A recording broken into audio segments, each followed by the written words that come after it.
ಮುಖ್ಯಮಂತ್ರಿ ಬದಲಾವಣೆ ವಿಚಾರದಲ್ಲಿ ರಾಜ್ಯ ಕಾಂಗ್ರೆಸ್ನಲ್ಲಿ ಇದೆ ಎನ್ನಲಾಗುತ್ತಿರುವ ಎರಡು ಬಣಗಳ ನಾಯಕರ ಬಹಿರಂಗ ಹೇಳಿಕೆ, ಆಂತರಿಕ ಚರ್ಚೆ, ರಾಜಕೀಯ ಚಟುವಟಿಕೆಗಳು ಸದ್ಯ ಮುಂದುವರೆದಿವೆ.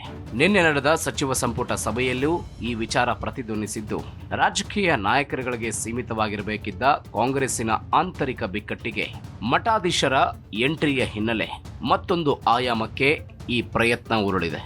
ಆಯಾಯ ಸಮುದಾಯದ ನಾಯಕರು ತಮ್ಮ ತಮ್ಮ ಸಮುದಾಯದ ಮುಖಂಡರು ಸದ್ಯಕ್ಕೆ ನಾಯಕರ ಬೆನ್ನಿಗೆ ನಿಂತಿದ್ದಾರೆ. ಪೀಠಾಧಿಪತಿಗಳಿಗೆ ರಾಜಕೀಯದಲ್ಲಿ ಏನು ಕೆಲಸ ಅನ್ನೋ ಮಾತು ಸಾರ್ವಜನಿಕ ವಲಯದಲ್ಲಿ ಕೇಳಿಬರ್ತಿದೆ.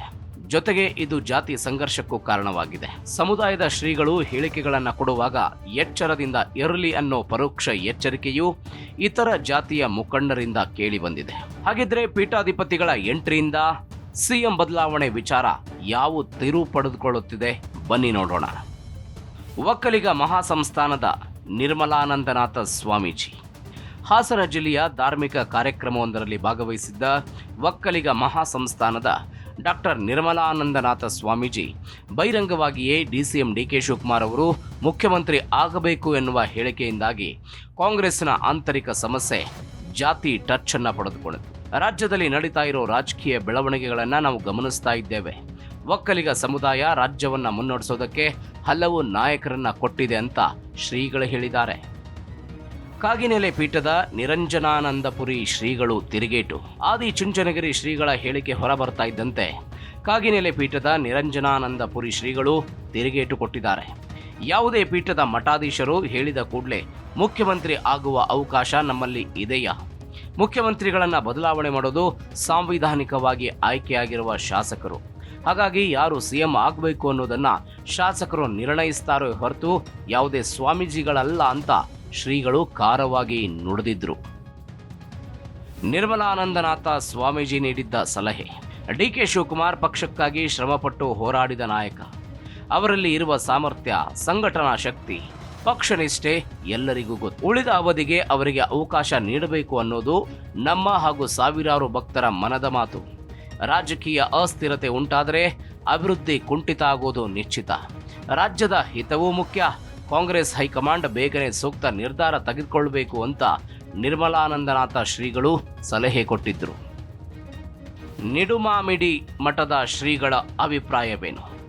ಈ ರೀತಿಯ ಬೆಳವಣಿಗೆಗಳು ನಡೆಯಬಾರದಿತ್ತು. ಕಾಂಗ್ರೆಸ್ಸಿನ ಹೈಕಮಾಂಡ್ ಇದಕ್ಕೆ ಅವಕಾಶವನ್ನ ಕೊಡಬಾರದಿತ್ತು. ಕಾಂಗ್ರೆಸ್ ವರಿಷ್ಠರು ಇಬ್ಬರು ನಾಯಕರನ್ನ ಕೂರಿಸಿಕೊಂಡು ಇದಕ್ಕೊಂದು ಪರಿಹಾರ ಕಂಡುಕೊಳ್ಳಿ. ಕಳೆದ 6-7 ತಿಂಗಳಲ್ಲಿ ಅಧಿಕಾರ ಹಸ್ತಾಂತರದ ವಿಚಾರ ಚರ್ಚೆ ನಡೀತಿದೆ.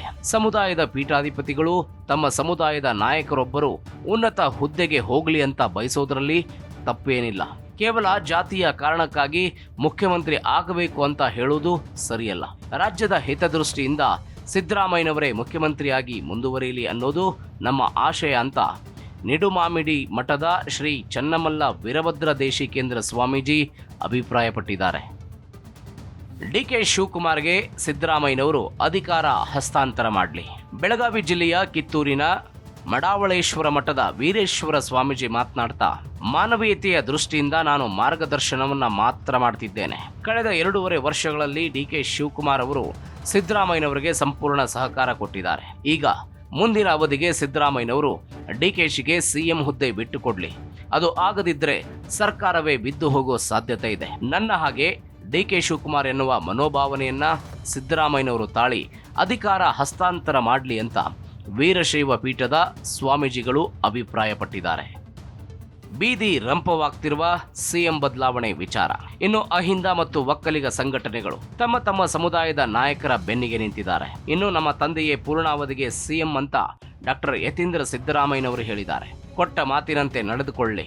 ಇಲ್ಲದೇ ಇದ್ದರೆ ಆದಿ ಚುಂಚನಗಿರಿ ಸ್ವಾಮೀಜಿಗಳ ನೇತೃತ್ವದಲ್ಲಿ ದೊಡ್ಡ ಹೋರಾಟ ನಡೆಸಲಾಗುವುದು ಅಂತ ಒಕ್ಕಲಿಗರ ಸಂಘ ಎಚ್ಚರಿಕೆ ಕೊಟ್ಟಿದೆ. ನಿಮ್ಮ ಎಚ್ಚರಿಕೆಗೆ ನಾವು ಭಯಪಡೋದಿಲ್ಲ ಅಂತ ಅಹಿಂದ ಸಂಘಟನೆಗಳು ಹೇಳಿಕೊಂಡಿವೆ. ಒಟ್ನಲ್ಲಿ ಕಾಂಗ್ರೆಸ್ ಆಂತರಿಕ ಸಮಸ್ಯೆ ಬೀದಿ ರಂಪವಾಗ್ತಿದೆ. ಇತಿಹಾಸ ಮರುಕಳಿಸದಂತೆ ಎಚ್ಚರಿಕೆ ಹೆಜ್ಜೆ.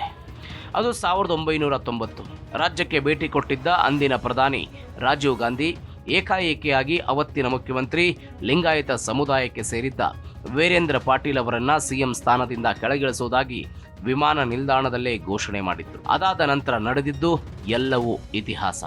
ಹೌದು, ಲಿಂಗಾಯತ ಸಮುದಾಯದ ಮುಖ್ಯಮಂತ್ರಿಯನ್ನ ಕೆಳಗಿಳಿಸಿದ್ದಕ್ಕೆ ಕೋಪಗೊಂಡ ಲಿಂಗಾಯತ ಸಮುದಾಯ ಇದುವರೆಗೂ ಕಾಂಗ್ರೆಸ್ ಕಡೆಗೆ ಹೆಜ್ಜೆ ಹಾಕುವಂತೆ ಕಾಣಿಸ್ತಿಲ್ಲ. 1989ರಲ್ಲಿ 178 ಸ್ಥಾನ ಗೆದ್ದಿದ್ದ ಕಾಂಗ್ರೆಸ್ 1994ರಲ್ಲಿ ಕೇವಲ 34 ಸ್ಥಾನಕ್ಕೆ ಕುಸಿತ ಕಂಡಿತ್ತು. ಇದೀಗ ಅಹಿಂದ ಮತ್ತು ಒಕ್ಕಲಿಗ ಸಮುದಾಯದ ನಡುವೆ ಸಿಎಂ ಸ್ಥಾನಕ್ಕೆ ಪೈಪೋಟಿ ನಡೀತಿದೆ. 1994ರಲ್ಲಿ ಆದಂತೆ 2028ರ ವಿಧಾನಸಭಾ ಚುನಾವಣೆಯಲ್ಲಿ ಆಗಬಾರದು ಅನ್ನೋ ಕಾರಣಕ್ಕೆ ಹೈಕಮಾಂಡ್ ಎಚ್ಚರಿಕೆ ಹೆಜ್ಜೆ ಇಡೋ ಸಾಧ್ಯತೆ ಇದೆ. ನವೆಂಬರ್ 30ರಂದು ಹೈಕಮಾಂಡ್ ರಾಜ್ಯ ರಾಜಕಾರಣದ ಬೆಳವಣಿಗೆಗಳ ಬಗ್ಗೆ ಚರ್ಚೆ ಮಾಡೋದಕ್ಕೆ ಸಭೆ ಮಾಡ್ತಿದೆ. ಈ ಸಭೆಯಲ್ಲಿ ಉಭಯ ನಾಯಕರನ್ನ ಕೊಳ್ಳಿರಿಸಿ ಮಾತುಕತೆ ನಡೆಸ್ತಾರೆ ಅಂತ ಹೇಳಲಾಗ್ತಿದ್ದು, ಈ ಸಭೆಯ ಫಲಿತಾಂಶ ಏನಾಗಲಿದೆ ಅನ್ನೋ ಕುತೂಹಲ ಎಲ್ಲರಲ್ಲೂ ಇದೆ.